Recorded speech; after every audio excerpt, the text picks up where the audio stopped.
All right, folks, we are back. Hello, everyone, and hope you had a lovely, lovely break. As we get ready for this one, we got a water, maybe a couple drinks or two, a bevy. I don't know, it's early. Maybe a cup of coffee, a tea.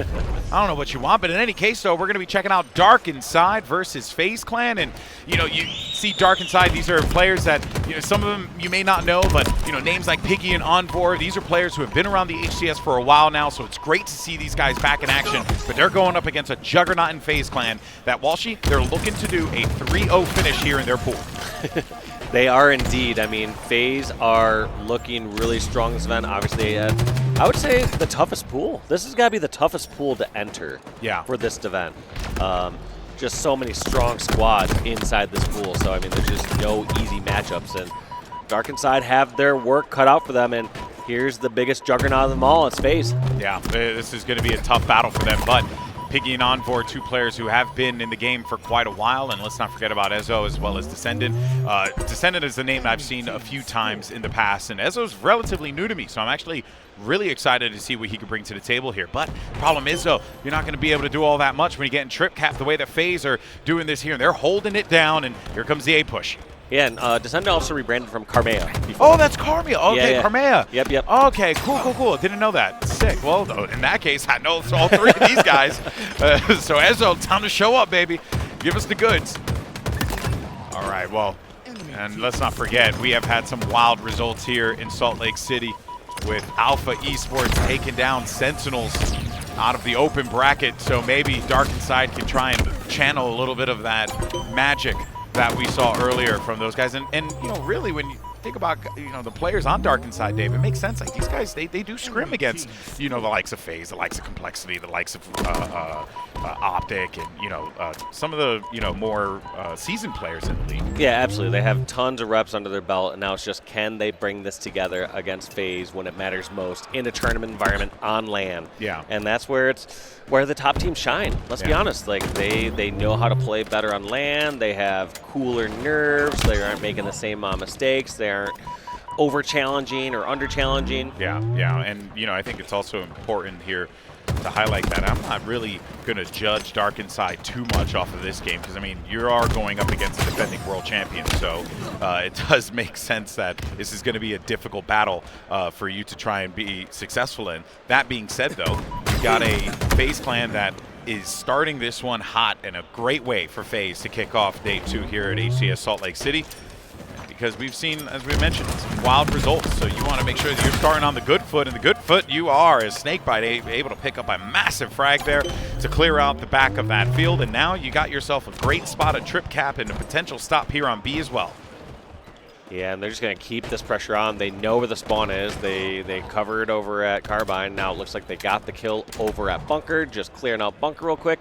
And the spawn's going to be flipped back on over to Carbine. That's exactly how it goes here on Interference Stronghold. Once you get that rhythm, right? Yeah, once you get those slays, generally teams are controlling over elbow towards Nest, and then just back and forth between Carbine and Bunker. Now, are you more of a, A and B hold and then push for C to get the trip cap, or do you like to do it the other way? Because I prefer the A and B simply because I feel like you get more real estate to play with on the map.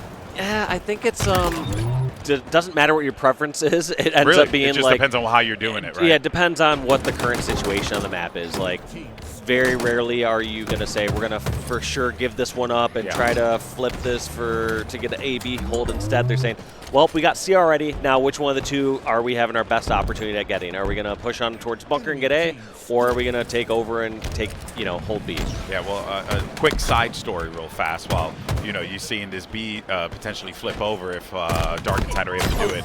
Send it with 2 frags, certainly going to help B's on just that bait one. right now. Yeah, but I was going to say real fast, you were talking about the perfect situation, and it just reminded me of years ago when I was teaming with CD in the third in Halo Reach, getting ready for MLG Providence, and we had They had a countdown, right? Countdown flag was one of the game types. And CDN had this idea to toss the flag down bottom mid and then toss it up to the base, and he called it the grab and go. And he was like, it works every single time. Everyone just needs to be in the exact position to be able to execute this. So you need to invest 3 people in order for you to get that flagpole. As long as we have 4 dead and we have 3 alive in the exact position, we'll win. We'll win. Yeah, and guess what? Never worked. It happened one time in a scrim, and then ever since then we thought that's our strategy. Oh man, we were so bad at countdown flag. In any case, though, Trip Cat now coming through for FaZe Clan here is you saw Ezho pick up that overshield just a second ago, but wasn't able to really do all that much with it, and instead just ends up resulting in more control of the map here for FaZe Clan. Yeah, and then there come out the slays for Dark Inside. They're able to take out Renegade. Let's see what control they can keep here. SnakeBite pouncing on this opportunity over in Long Haul, but traded back and forth. This could be Royal 2 trying to grab over at the C stronghold. And kind of what I talked about before, GB. It's more like they're taking whatever one they can get. Like they didn't, right here, FaZe didn't force to hold B. Instead, they're like, well, we'll take C. We'll try to hold an AC setup for a short bit. Yeah, you take what you can get in Halo. That's always how it's been. The perfect setup is an illusion. It's a myth. But of course, so if there is a team that can't execute a perfect setup, it would probably be FaZe Clan. I'm sure PJ's thought about it here and there. And to be honest, like when it comes to like perfect setup, it's more of here's a situation or position we're striving to hold, and it's going to be a temporary hold. You're going to be able to hold that for maybe 30 or 60 seconds. Or you're going to have some sort of malleability give us the most within success. that setup. Yeah, so you have something you're striving for, but nothing that you're requiring in order to get points or get a lead. Yeah, and now Overshield's going to be up here, 206 to 61. And it is going to be strongholds, right? So as we always talk about with this game mode, even when you're down by 200 points, you can still come back. I mean, we nearly saw Sentinels do that to SSG last night in our main event when they were down, 160 or 140 something to 248 or 247 on the SSG side, and they were able to come back within striking distance, literally 3 points. So, one has to wonder, right, if you're able to keep the momentum going, you can probably build off of that. Issue is that FaZe is not going to let you have that leeway, right?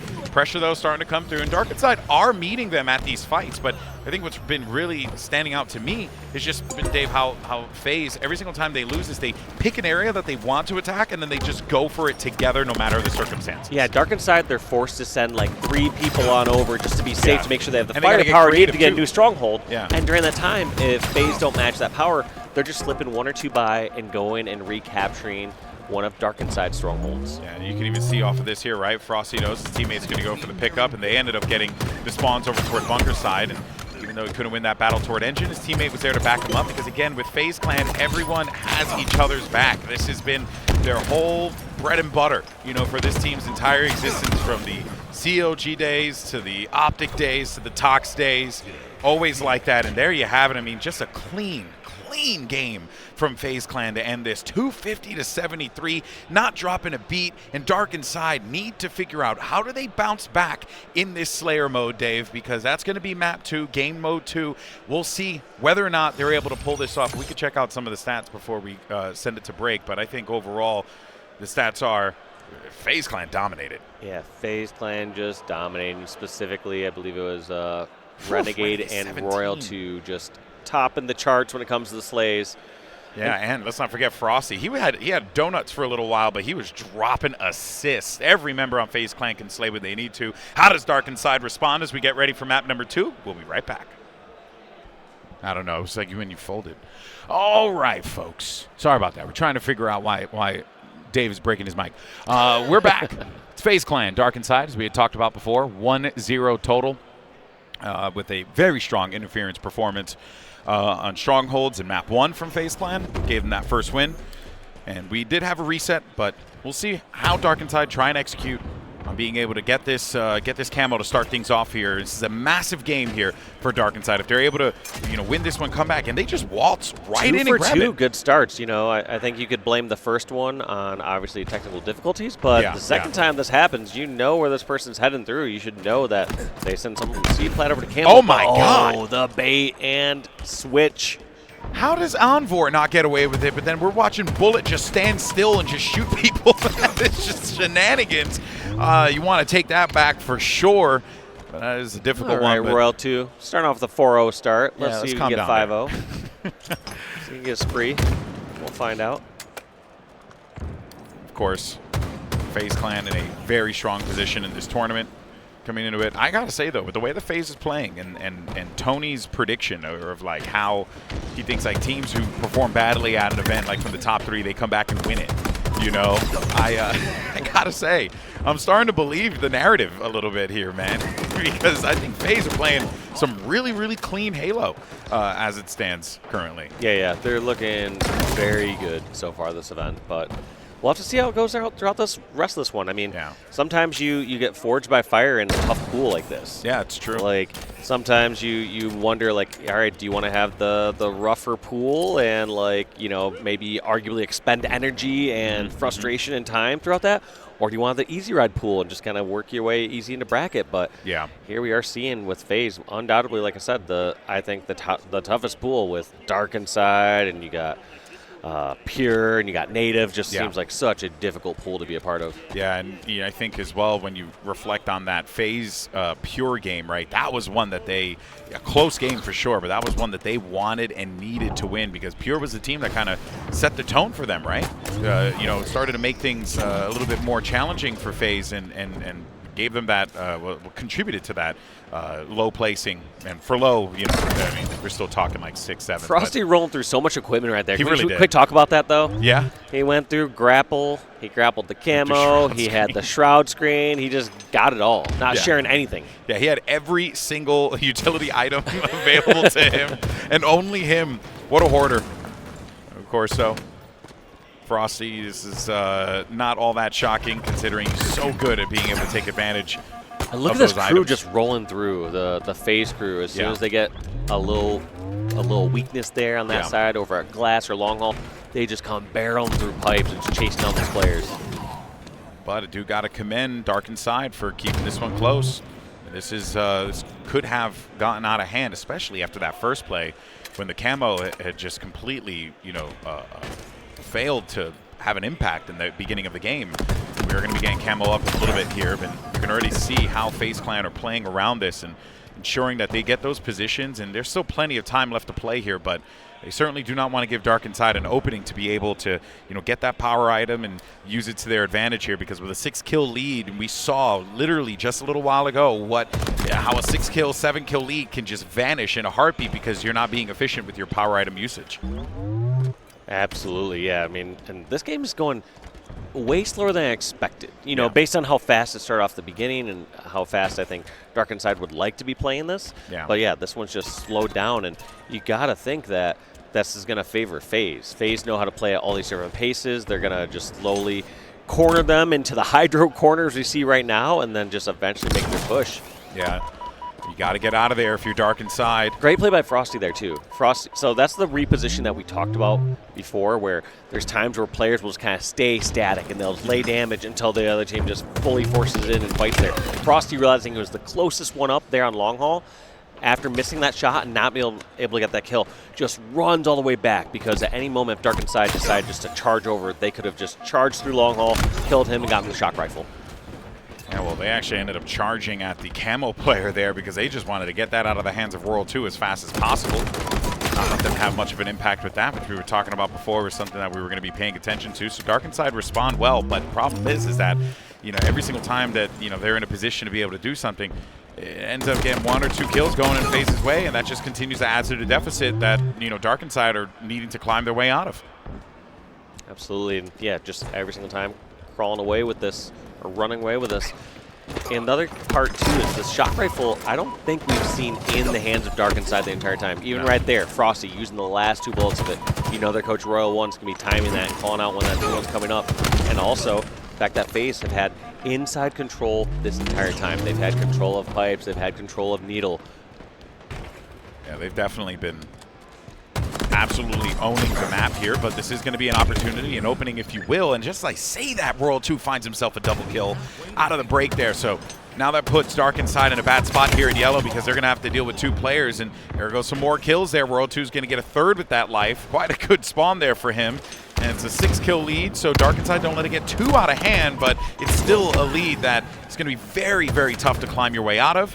Dark Inside certainly capable of being able to do so, especially when you have 4 kills to catch up instead of 6 or 7, as we were seeing before. Camel's going to be coming up in 15 seconds too, so you can see where the positions are starting to happen, where the players are posturing themselves so that they can be ready for this Camo play if necessary. One over toward Yellow Pipes, and you got a split spawn over here toward Elevator too. Piggy, of course, no idea, none the wiser to it, ends up getting hit with a back whack, and that is going to be a clean play there, and a Camo grab yet again for FaZe Clan. Yeah, FaZe just do such a good job when they have the person that's the furthest up. Like, I talked about it when it was Frosty over at Long Haul with the shock rifle, and right there, Royal 2 solo over at Elevator, just slides on out, pushes towards control, then flanks back in over towards Needler. So not afraid to re-enter the fight, but they aren't just going to stay static at one single spot and get hunted down. But what's fascinating about it is that even though they're being very mobile around the map, Dave, it feels like Dark Inside, complete opposite of that, right? They have been pinned inside of this blue area the entire time, and while FaZe Clan have done a brilliant job of ensuring that they put themselves in really good positions, it is becoming quickly apparent that Dark Inside have had no opportunity to be able to do any kind of setup whatsoever. They get toward Yellow side, they're getting bopped, 2 players dead right out of the gate, right? They try and make their way over toward Whirlpool side. Same thing happens over there. Every single time FaZe, they're not staying static. They're moving around this map. They dominate it, and they're just keeping them outside of the front door. Yeah, and Envore doing a great job rushing in towards Hydra to help his teammates. Now, maybe a little late as too much damage is already done there, but shock rifle was finally down over at C-Plat, and I was thinking that Dark Inside might get it for the very first time. Yeah, of course, this is an opportunity here maybe for Dark Inside, but they're down by 11, and now you only have 9 frags left for FaZe Clan to accrue. And with the way that they're playing, Royal 2 has been absolutely lights out this one. Frosty nonstop with the shock rifle. This time around, it's going to be SnakeBite who gets his hands on it, and he gets himself a double. And this goes right back to what you were saying, Dave, how the FaZe Clan guys have held on to this power weapon the entire time. Dark Inside, I have not had an opportunity to be able to get control of this. The only thing that they were able to grab and use to great effect, or sorry, not to great effect, but to use in general, was the Camo that one time. And he got 3 kills left here, and FaZe Clan are looking to wrap this one up quickly. Envore is going to be tucked away in the back. Big insta, but it doesn't actually do any damage. That said, World 2, wise to it, does manage to get that nade connected, and that's number 48 online. Yeah, and there's just a matter of time before they close this out, get a couple melee trades there. There was almost one of them in control. Didn't actually come to life there. Last player, though, is right here. Hunting it down. Does not get it before his teammate does. I believe that was Ezho getting killed at the very end. And that's going to be a 2-0 strong lead for FaZe Clan as they're hoping to finish up pool strong. Yeah, not much really to break down there stats-wise. You just had a good performance from Royal 2 and Frosty.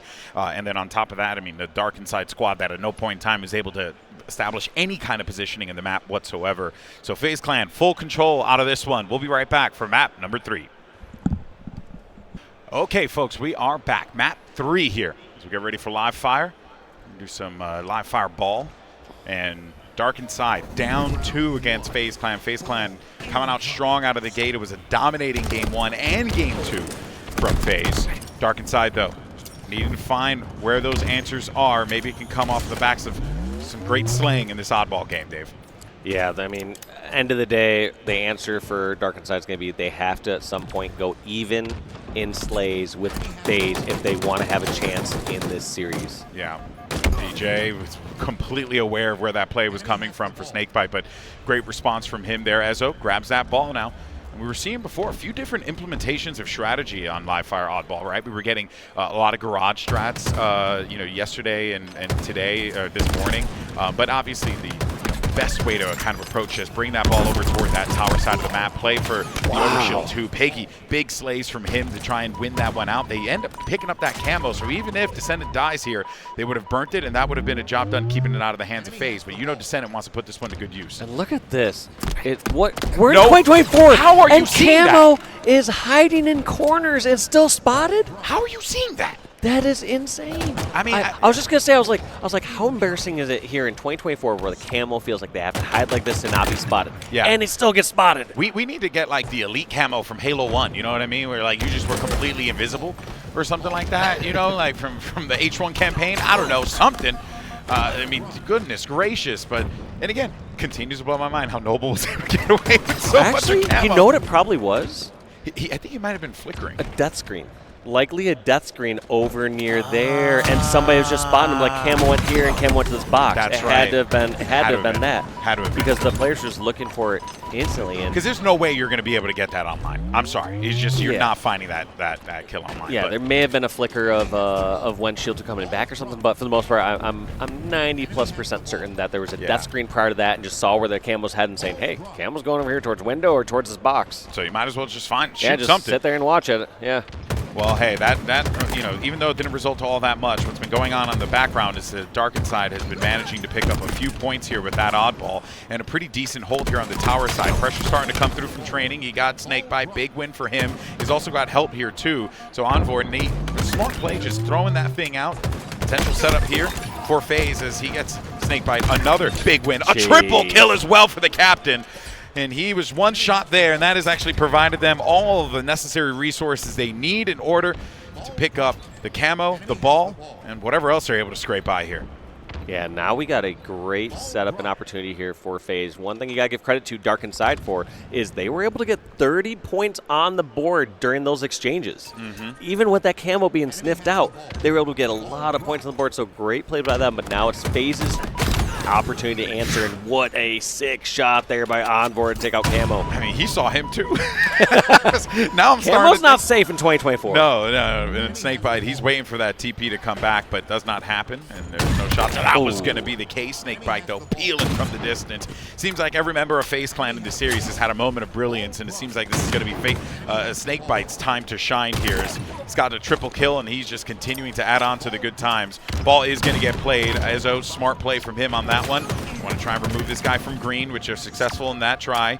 Now with that play ball here, let's see how FaZe Clan try to react as they're looking to come back into this one. No, it might look rough for Dark Inside here with Sniper still in SnakeBite's hands and just a little bit of control here, but if Dark Inside are able to keep up this lane, I absolutely think they can take rounds, if not this game, off of FaZe. I mean, when they have the slays on the board, they're getting the ball time. They're not straying away from that. They're able to get the ball, still stay somewhat reasonable in the slays. So I'd love to see how Dark Inside can keep this up. And great ball rotation once again from Piggy and Dark Inside here. Yeah, they're doing everything right, and it has been paying off for them. Of course, that's an early play ball. Yeah, they probably could have that's too early.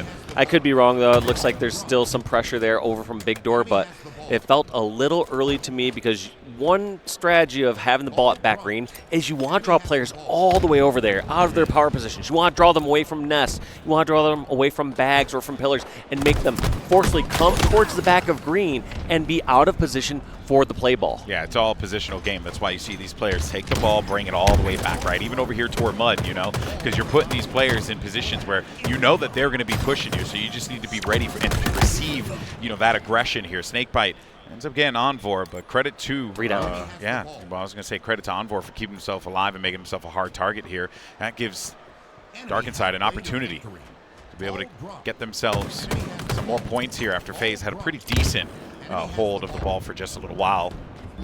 See how this push starts to come in now. Yeah, Renegade trying to create a little space, help his teammate get this camo. That's going to be Frosty with camo. Renegade at bottom tower. How can he break through here on tower? It looks like Renegade did not fall just yet. Now Renegade's down, but Frosty is through, and that's 2 kills apiece. How is Piggy going to play this against SnakeBite? He has the height advantage, and he's going to wait for teammate Envore to come in and clear out pillars. Great help for Dark Inside. They're playing for one another, which is what you want to do at this juncture. They're going to grab that ball, bring that over toward the garage side of the map. Toss and escape. Didn't fully commit to it. SnakeBite eventually getting that kill and that finish, but Envore just taking such a good route there. Yeah, he's been making himself, again, he's a difficult opponent to go up against in these exchanges because he's got great movement, right? He's always had that. And then on top of that, you also have a FaZe Clan that is trying their absolute darndest to try and just shut this one down here, come back into the game. So that is working to the advantage of Dark Inside. They're using this lead to their advantage. You know, FaZe Clan are being put in positions where they have to play a little bit more aggressive. They can't rely on these setups because they need to be able to take that ball back away from Dark Inside, and Dark Inside have just had a vice grip on that for a good chunk of the game. Yeah, absolutely, and yeah, we're going to see how Renegade decides to break through here at green. This is going to be a pivotal battle. Looks like kills traded back and forth. Frosty still at back green. Now they don't want to play this ball.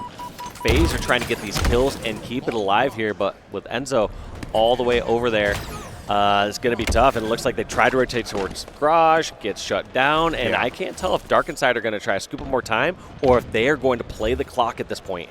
And it looks like clock is going to be the play. We may see another touch of ball here and drop, and I like that just so the ball does not reset, but here comes the push from FaZe, drawing them all the way towards back green because they desperately need to get these kills and grab that ball. Yeah. They're going to toss that one out. So they play ball. They got 5 seconds left. Now remember, in oddball rules in Halo Infinite, if you're watching for the first time, you grab that ball, the time stops. But you're going to need a Herculean effort in order to come back into this one, especially with Royal 1 already sitting at one shot here. Lots of pressure coming through. 1 second left, and no, the rotation couldn't come through. The grab couldn't come in time. And Dark Inside managed to get that first round win over FaZe Clan. Could potentially be the start of something brilliant here for the open bracket team. Now can they keep up this lane? I have no questions when it comes to the subjective efficiency here from Dark Inside. They've shown that when they have kills on the board, they get the time. But the bigger question is, can FaZe start to figure them out? That's one thing that happens throughout the game and throughout the series with these veteran players. They start to figure out a few tendencies. They start to say, okay, they flank in this situation. I'm now going to watch pillar flank. Yeah. It's like you are, to use like an FGC term, right? You're like downloading your opponent. Yes, you get those reads. You start to get those patterns. That pattern recognition is real here at the highest level of Halo. Okay, SnakeBite, let's relax there for a minute. We get it. You married. It's all right, though. Well done, though, from the captain. He holds down tower side, and that is going to unlock an opportunity here for Frosty to get that camo, more ball control for Renegade. And good luck trying to take that ball away from Renegade here. The man has been pretty decent this series. Lots of great shots, lots of great moments from him. As I mentioned, every member of the squad has had a moment of brilliance here. And this, of course, is going to be another brilliant play. Remote detonation. He knew exactly what he needed to do in that situation. He's like, all right, you can go to the exploding grenade or I'll explode this one. Yeah. It's just like you have no escape there. Either way, you're dead.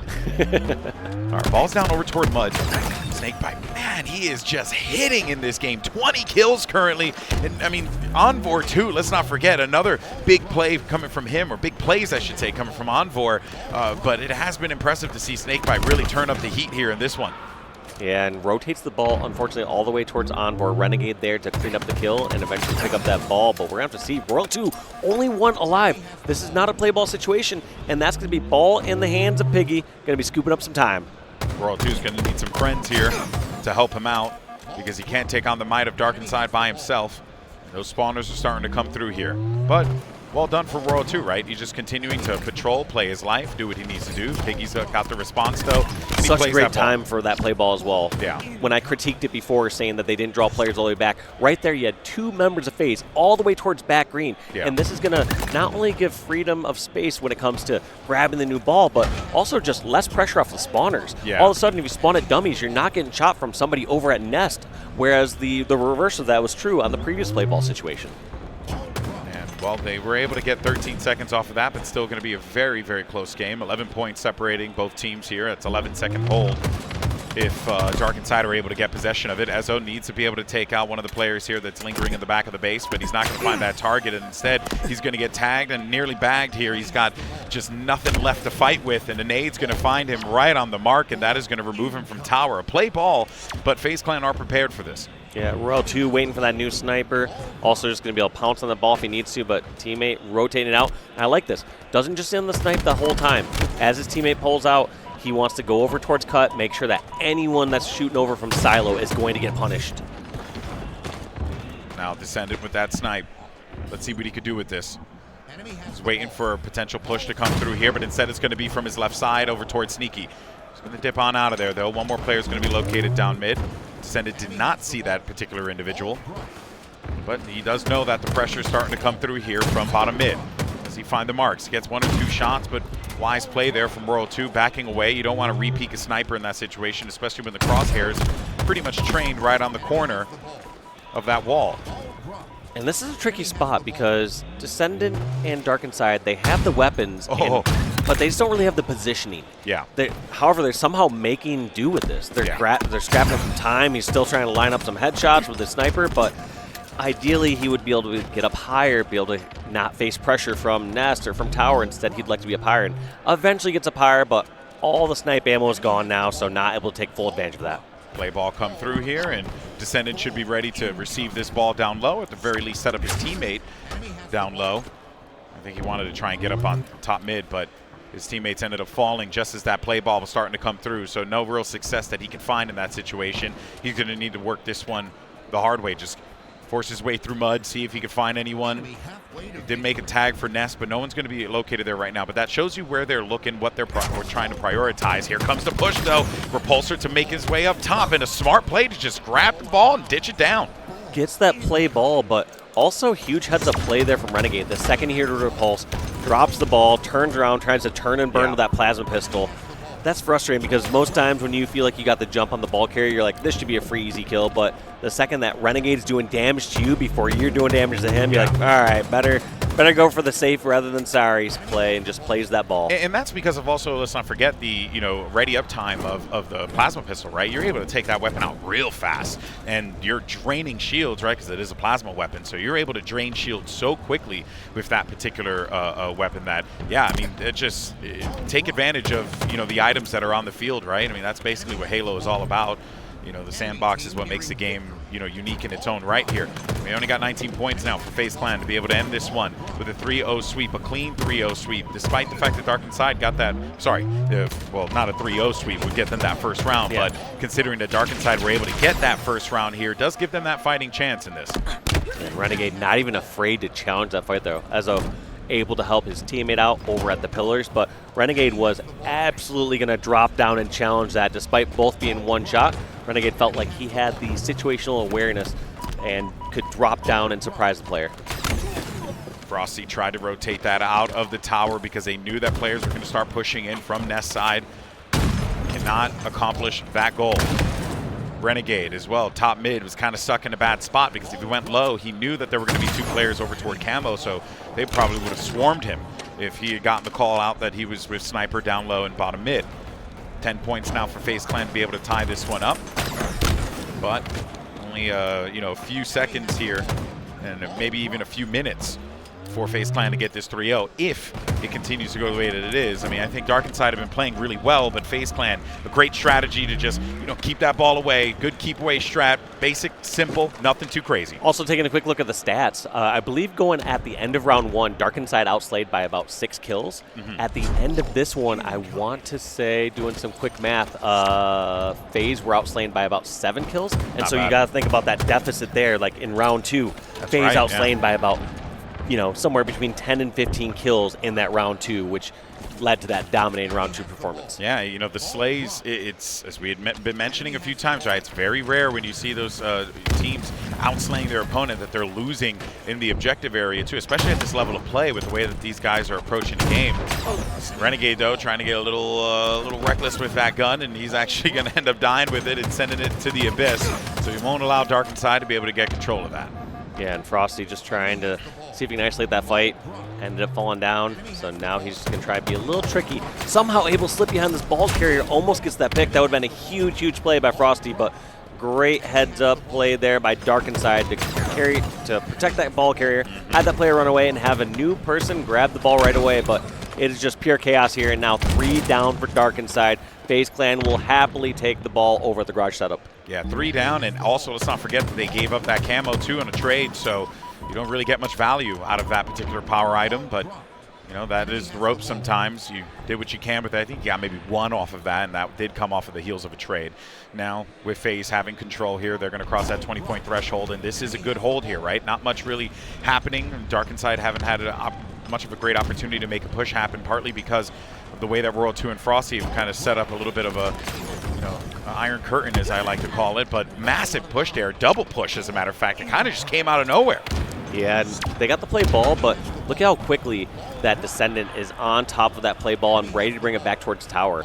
And it feels like this team is just able to pass it back and forth so quick. One thing that's so nice there about this Dark Inside roster is nobody is hesitating to grab that ball when they need to. We've seen Descendant on that ball spawn plenty of times, and he grabs it, quick tosses it to a teammate, and goes back to slaying if he feels like that's the right play. Yeah, and you know what? The same can actually be said for FaZe Clan, right? And that's kind of what you need to do at this point, right? Yes, there are circumstances where you want to be able to ditch the ball so that you can either set up a sniper player to be able to get a better position or someone with camo or whatever the case may be. But, you know, more often than not, at this level of play, you're seeing everyone kind of get a touch on that so that this way they can set themselves up for success as much as they possibly can. And I like that you called out Descendant there as well, because even though he hasn't been holding the ball much, what he's been doing has been setting up the process of these plays, right? He's the one who grabs the ball, brings it out to his teammates, and then he does the business where he needs to. Yeah, and right here, no qualm with grabbing the ball and holding this time. Just rotates it towards tower, then rotates it back towards garage, then back towards tower. So feels like they're kind of in no man's land for a moment, but more importantly, time is ticking up, even if it's an uncomfortable spot. Play ball comes through one more time. That's going to be 2 members of FaZe Clan down. And I think you know, you're trying to see where this push is going to be popping up here on the camo side, but no one's really been able to get through there. And now this is Dark Inside in a very similar position before what we were talking about previously, how, you know, they were getting outslayed, they were struggling to be able to hold things down, and now you're starting to see those bandits start to come online. We're going to see what Envore can do with the snipe. Before we were critiquing, saying Envore wasn't able to get set up high with the sniper. This time when he's up high with the sniper at tower, just ends up being a target with all those members of FaZe just flying out. And they're trying to get to that ball as soon as it pops up, right? That's why they sent that one player over toward the camo pickup, and here we go. Drop this ball and put it over toward the tower. It's a big fight here for FaZe to try and win this one out, but they do not. It is going to be 3 down, and they have basically gifted Dark Inside possession of this ball toward tower. So what looked like what could have been a play that FaZe could have taken advantage of, turns out they actually went for Dark Inside. Also an interesting play there from Ezho. Just sort of zooming in to see if you can see anyone just slipping by that scoreboard towards window, see if anyone's coming through that side. Didn't see anybody, but knows the action's over here at green. Looks like they have numbers and decided to still rotate it towards the action at green instead of away, which seems to clearly not pay off. Yeah. In a case where you're not seeing anybody over at scoreboard / silo side, you can see teams either opt to hold the ball over at tower and just play ball it once they receive too much pressure, or sometimes you'll see the rotation all the way through 2 scoreboards. So it was an interesting choice there from Dark Inside, opting to fight fire with fire and deciding to fight FaZe over at green to see if they can get the kills and the rotation. Yeah, see if they can have their cake and eat it too in that situation, right? But it does not work out for them. That being said, it is going to be FaZe with ball control. It was looking a little dire for a minute, but the hold has been solid here. Dark Inside have struggled to be able to break through this setup here, courtesy of Royal 2 and Frosty working in tandem yet again. But Piggy might actually open things up here. Takes out Frosty. Royal 2's gone as well. But they've rotated that ball out toward green, and they're waiting for this one perfectly. Ezho's got himself the camo, though, and they're looking to bring this one back inside now. So that's interesting. They had that green setup. They had the player toward green, but instead they're going to bring this one inside, and that could work out very well for Dark Inside if they manage to get this pick. Yeah, I mean, we're basically at a tie game now, though, so this is interesting. FaZe able to bring this one all the way back. I mean, you had a massive lead for Dark Inside. Now let's see how they decide with these last rotations. This could decide the game. Right here, Ezho has ball over at tower. Does he drop and slay? Does he try to rotate away? But pressure coming from all sides.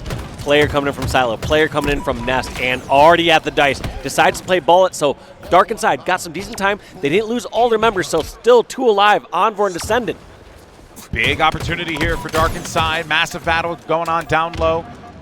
Envore and SnakeBite. SnakeBite had to back away. Same thing for Envore. Envore's waiting. He's trying to receive these guys as soon as they come out through the door here, which you do manage to find a few targets and tag them with some nades and some bullets, but it is going to be a difficult one to fight through here. SnakeBite still continuing to patrol around. He knows that these guys were here, so he makes the call. Okay, here's the rotation. He's going for the ball. Thankfully, he's got a teammate there to back him up.